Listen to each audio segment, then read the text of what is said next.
Olá, meus irmãos e irmãs, sejam bem-vindos ao canal Vinícius Siqueira. E se você ainda não é inscrito aqui no canal, se inscreva aqui no canal e não esqueça de ativar o sininho das notificações.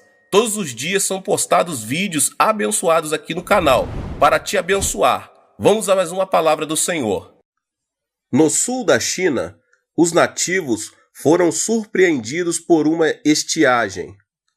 Em consequência disso, a falta de alimentos não se fez esperar. Em meio àquelas circunstâncias, chegou um missionário, anunciou o evangelho e o povo começou a crer em Jesus. Certo dia, um dos recém-convertidos aproximou-se do missionário, manifestando a imperiosa necessidade de sobrevivência. Pastor, estamos morrendo de fome. Por acaso o Senhor pode nos ajudar? Diante dessa pergunta desesperada, o missionário respondeu: pelo esforço humano, não podemos fazer nada. Entretanto, o Antigo Testamento narra que Deus enviou o maná para o povo de Israel em sua passagem pelo deserto. Se nos ajoelharmos em oração, Deus nos protegerá, assim como fez com o povo de Israel. Um grande milagre vai acontecer. Todo o povo orou durante 44 noites. Quando terminaram de orar, uma grande tempestade formou-se no norte, e nuvens começaram a acumular-se, provocando uma chuva torrencial. O surpreendente é que, logo após a chuva, o povo descobriu um monte de trigo tão grande que precisou ser removido com pás. A fé nos permite ter acesso à quarta dimensão, o mundo de Deus. Muitos cristãos não experimentam o mundo de Deus porque não atraem a quarta dimensão mediante a fé. Todos os feitos de Jesus narrado na Bíblia são produto da atração do mundo da quarta dimensão. Se você começar a ler a Bíblia com a lente da quarta dimensão, descobrirá que, ao realizar um milagre, Jesus não dizia: eu o curei, e sim, a sua fé, sua quarta dimensão, o curou, ou a sua fé o curou, vá em paz. Em outras palavras, nossa fé é um milagre da quarta dimensão. Um outro nome da fé é a obediência. O que provocou a ira de Deus em Cádiz Barneia, limite da terra de Canaã, lugar que manava leite e mel, foi a falta de fé e a desobediência por parte de Israel. Logo depois de passar 40 dias fazendo o reconhecimento da terra de Canaã, 10 espias falaram mal da terra e criaram um ambiente de insegurança e medo. Aqueles espias não tinham Deus no coração. Reconheceram, ouviram e observaram a terra do ponto de vista humano. No final das contas, como não criam em Deus, obviamente tampouco lhe puderam obedecer. Por causa do relato desanimador, todo o povo de Israel amedrontou-se, pôs-se em prantos e pediu um novo líder a fim de voltar para o Egito. Tratava-se de uma rebeldia, uma falta de segurança e desobediência grupal. Como consequência, a ira de Deus obrigou a Israel a viver durante 40 anos no deserto. O pecado que mais desagrada a Deus é a desobediência e a falta de fé. Algo semelhante aconteceu quando Jesus pregou a palavra em Nazaré, o vilarejo onde vivera. Na sinagoga, o Senhor abordou 2 temas do Antigo Testamento. Tratava-se de nada menos que o milagre de Elias e o de Eliseu. Por meio deste relato, podemos nos dar conta das consequências de alguém que tem fé e reage diante da palavra. A viúva de Sarepta, uma mulher que demonstrou fé mediante a obediência. O primeiro milagre foi algo que aconteceu na época de Elias. Havia uma grande seca, porque não chovia havia 3 anos e 6 meses. Em consequência, muitas mulheres em Israel tinham ficado viúvas. No entanto, as viúvas não criam em Deus, tampouco lhe obedeciam. Portanto, Deus não as ajudava. Entretanto, havia uma viúva que vivia em Sarepta, um vilarejo pagão. Sarepta pertencia à terra de Sidom, que adorava Baal. Aquela viúva, porém, temia a Deus, cria nele e obedecia. Embora, para o profeta Elias, aquela viúva não passava de uma mulher pagã que adorava outro Deus, o Senhor enviou o profeta para vê-la. Ao aproximar-se, Elias viu que a viúva estava apanhando lenha e disse: "Vá agora mesmo e traga-me um pão e uma vasilha de água." A mulher retrucou: "A única coisa que tenho é um punhado de farinha e um pouco de azeite numa botija. Eu estava exatamente apanhando lenha para entrar e preparar comida para que eu e meu filho possamos comer, para depois morrermos." Elias insistiu: "Faça o que você precisa, mas traga-me primeiro um pão feito com sua farinha e seu azeite. Não se esqueça também da botija de água. Se fizer o que digo, não se acabará a farinha na vasilha, nem o azeite na botija." Em circunstância tão desalentadora, a viúva de Sarepta creu na palavra de Elias. Certamente, ela também estava com fome. Além disso, tinha um filho que chorava pedindo comida. Entretanto, não pensou em sua situação, nem na situação de seu filho. Preocupou-se primeiro em obedecer ao profeta. Não é fácil obedecer pela fé.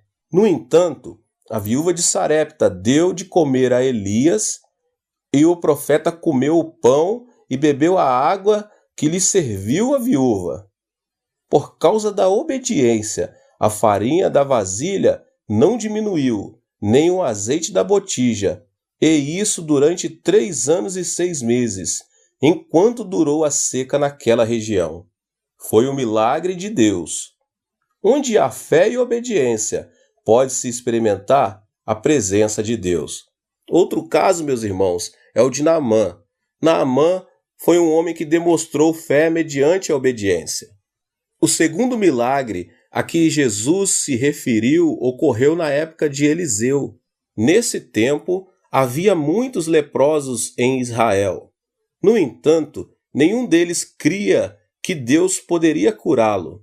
Contudo, o que aconteceu a Naamã, general do exército da Síria, país inimigo de Israel, foi diferente. Ele era leproso. Certo dia, Naamã ouviu uma jovem serva israelita dizer o seguinte à sua senhora: "Eu gostaria que o meu senhor fosse até o profeta em Israel. Se Eliseu orasse por ele, meu senhor seria curado da lepra." A fé vem pelo ouvir, e o ouvir pela palavra de Deus. Assim que escutou essas palavras, Naamã viajou até Samaria para encontrar-se pessoalmente com o profeta.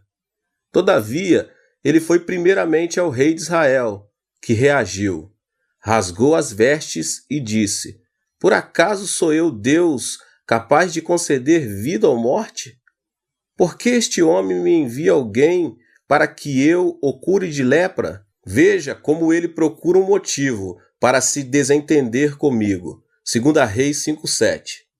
O rei teve essa reação porque imaginava que a presença do sírio tinha segundas intenções, isto é, aquela seria uma desculpa para atacar Israel. Ao ouvir a notícia de que seu rei havia rasgado as vestes, Eliseu pediu que lhe enviassem Naamã. Assim, Naamã apresentou-se diante da casa de Eliseu, acompanhado de seu grande exército. Para sua surpresa, porém, o profeta nem sequer saiu para saudá-lo, e enviou um servo para lhe dizer: vá e lave-se 7 vezes no rio Jordão. Sua pele será restaurada, e você ficará purificado. Ao ouvir estas palavras, Naamã ficou muito indignado, e saiu dizendo: eu estava certo de que ele sairia para receber-me, e invocaria em pé o nome do Senhor, o seu Deus, moveria a mão para o lugar afetado e me curaria da lepra. Não são os rios Abama e Farfá, em Damasco, melhores do que todas estas águas de Israel? Será que não poderia lavar-me neles e ser purificado? E foi embora dali furioso.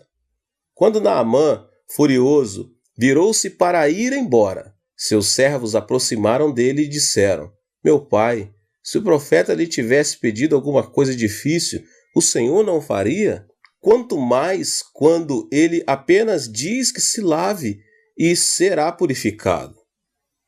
Naamã foi persuadido por seus servos e banhou-se 7 vezes no Jordão, tal como o profeta Eliseu havia mandado. E o milagre aconteceu. Naamã foi completamente curado de sua lepra, e sua pele ficou tão lisa como a pele de um bebê. Naquela ocasião, na sinagoga, Jesus recordou a esses 2 milagres. No entanto, esses 2 relatos não coincidem exatamente com o espírito do Antigo Testamento, visto que em ambos os casos, os protagonistas pertenciam a 2 nações pagãs. A viúva de Sarepta era uma mulher da terra de Sidom, e Naamã, o general do exército, era um homem da Síria, inimiga de Israel. Qual é o ensino que Deus quer ministrar a nós por intermédio dessas histórias? Elas significam que, sem crer e obedecer, mesmo que a pessoa faça parte de uma nação eleita por Deus, ele não a ajudará. Ao contrário, se, apesar de pertencer a uma nação pagã, a pessoa temer a Deus, crer e obedecer, então o Senhor virá em seu socorro. Eu sou o Senhor, o seu Deus, que o tirei da terra do Egito. Abra sua boca, e eu o alimentarei. Salmos 81:10. Esse texto bíblico revela o nosso problema: não escutar a voz de Deus e não obedecer ao Senhor. Deus sempre foi um Deus de promessas. Deus, Criador de todo o universo, quer satisfazer nossas necessidades pelo seu poder. Ele disse: abra a sua boca e eu o alimentarei. Atualmente, muitos que afirmam crer em Deus não ouvem sua palavra e não lhe obedecem. Por esse motivo, o Senhor não se manifesta no meio deles. Por mais que mantenhamos cerimônias religiosas magníficas, se não houver fé nem obediência, nossa relação com Deus não poderá ser mantida. Não que Deus deixe de nos salvar por ter a mão encolhida, ou deixe de atender às nossas orações por não poder ouvir. Deus não age em nosso meio por causa da desobediência e da falta de fé. Confessar: creio em Jesus Cristo, fui batizado e sou membro de tal igreja, não garante a obra de Deus em nossa vida. Deus não olha para o exterior, isto é, para o ritual e a forma, mas sim observa o interior, a fé e a obediência que conservamos em nosso coração. Onde há fé e obediência, Deus age ainda hoje. A desobediência é outro nome para a fé morta. Obediência é o ato de deixar que Deus tome a iniciativa. Isso implica a pessoa renunciar ao próprio julgamento, à própria decisão. Esse tipo de obediência surge unicamente quando se crê, quando se obedece àquele a quem a iniciativa é entregue. No caso de haver certa dúvida ou incerteza, essa fé deixa de ser genuína. Deus não opera em uma fé que não seja completa. Mais do que falta de fé, a desobediência é uma fé morta. O dilema surge quando se afirma crer, mas não se obedece. Isso é ter uma fé morta. Nem todos os cristãos experimentam o poder de Deus aqui na terra. Devemos analisar cuidadosamente se a nossa fé é genuína ou se simplesmente estamos enganando a nós mesmos. Diante da menor dúvida, devemos restaurar nossa fé pela obediência. Dessa forma, conseguiremos viver unidos a Deus. A falsa fé demonstrada por Marta. A partir deste ponto, vamos analisar a incredulidade e a desobediência com base na história de Marta e Maria. Como todos sabem, a história começa com a morte de Lázaro, irmão dessas duas mulheres. Fazia muito tempo que os pais deles haviam morrido, e o irmão, o arrimo da família, agora morrera também. E Jesus chegou quando já se haviam passado 4 dias desde a morte de Lázaro. Fazendo este pedido, Marta murmurou contra o Senhor: se estivesses aqui 4 dias atrás, meu irmão não teria morrido. Por que chegaste tão tarde? Já não há esperança para nós. Marta e Maria estavam sem esperança, agiam na 3ª dimensão. Na 4ª dimensão, Jesus é o mesmo ontem, hoje e para sempre. Marta, entretanto, cria no Jesus de 4 dias atrás, mas não no Jesus daquele momento. Aqui vemos o grande erro da fé que Marta demonstrava ter. A fé não deve mudar por causa das circunstâncias. Entretanto, Marta não tinha esse tipo de fé. Analisemos nossa fé com base na conversa de Jesus e Marta. Senhor, disse Marta a Jesus, se estivesses aqui, meu irmão não teria morrido, mas sei que mesmo agora, Deus te dará tudo o que pedires. O seu irmão vai ressuscitar, disse Jesus. Eu sei que ele vai ressuscitar na ressurreição no último dia, respondeu Marta. Então Jesus lhe disse, eu sou a ressurreição e a vida. Aquele que crê em mim, ainda que morra, viverá. E quem vive e crê em mim, não morrerá eternamente. Você crê nisso? Não parece algo estranho o diálogo entre Jesus e Marta? Se você estudar o texto minuciosamente, perceberá que Jesus está tentando transmitir a ela um ensino importante. Jesus está usando a linguagem da fé para que opere a 4ª dimensão. Marta, porém, não está sequer preparada para ouvir as palavras de fé. Em síntese, a fé professada por Marta era falsa. Jesus disse, o seu irmão vai ressuscitar.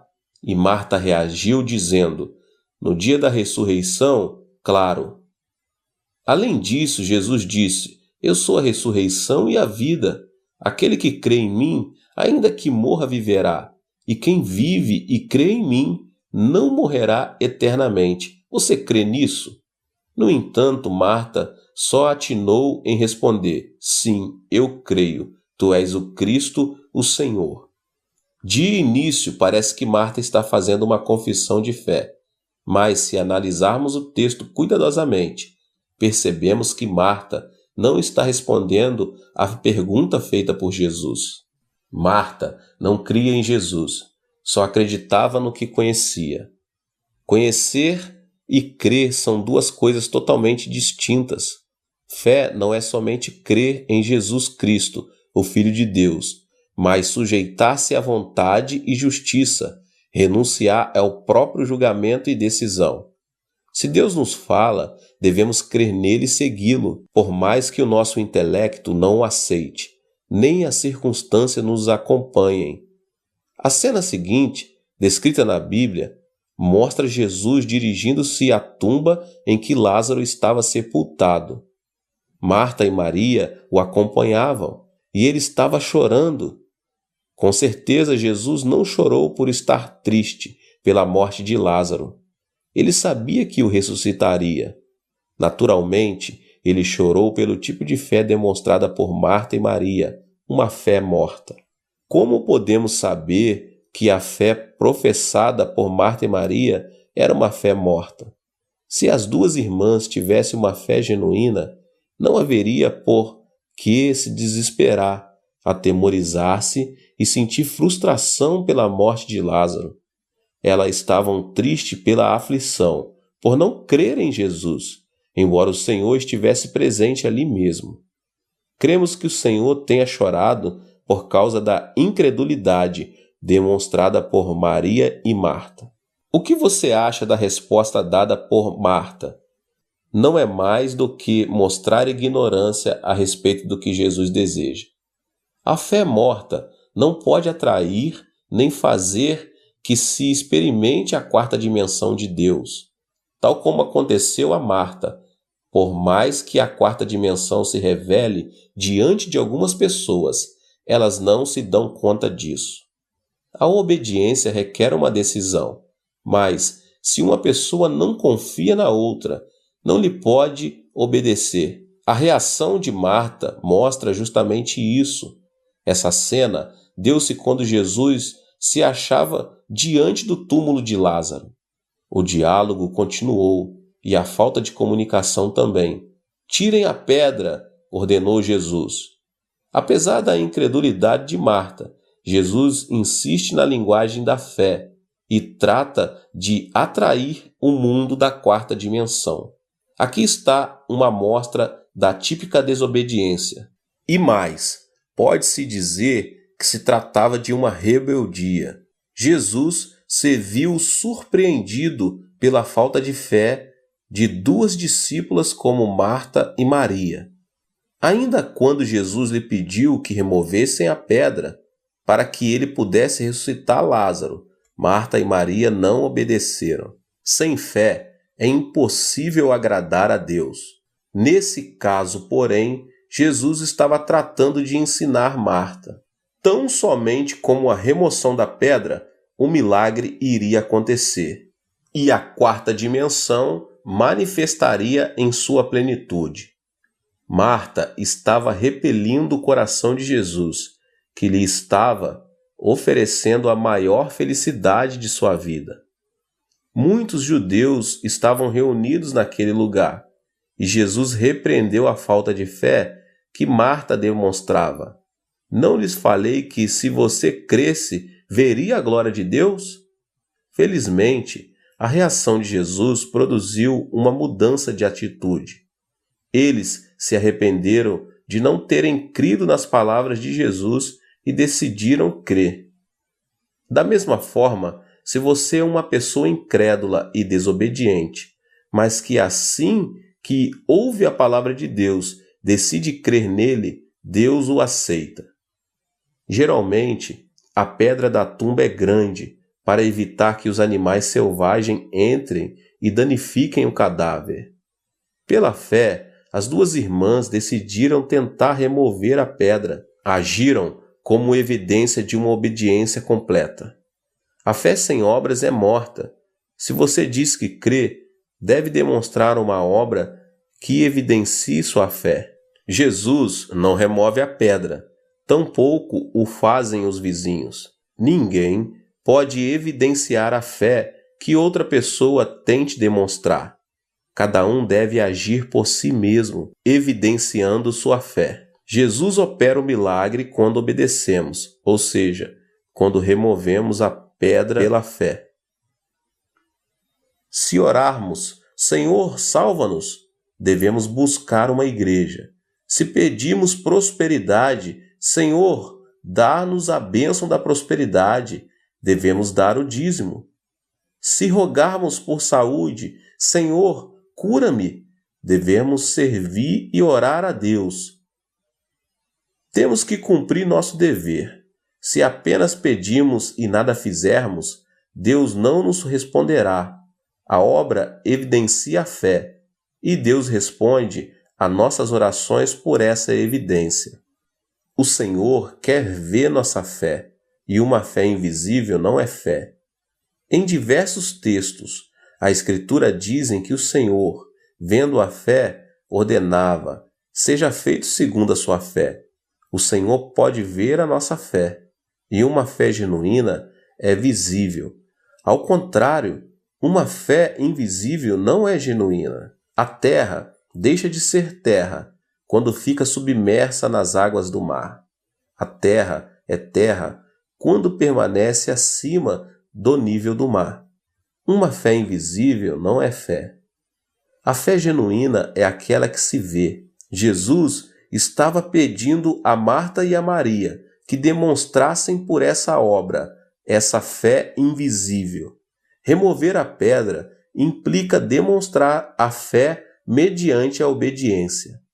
As duas irmãs conseguiram remover a pedra com todas as suas forças.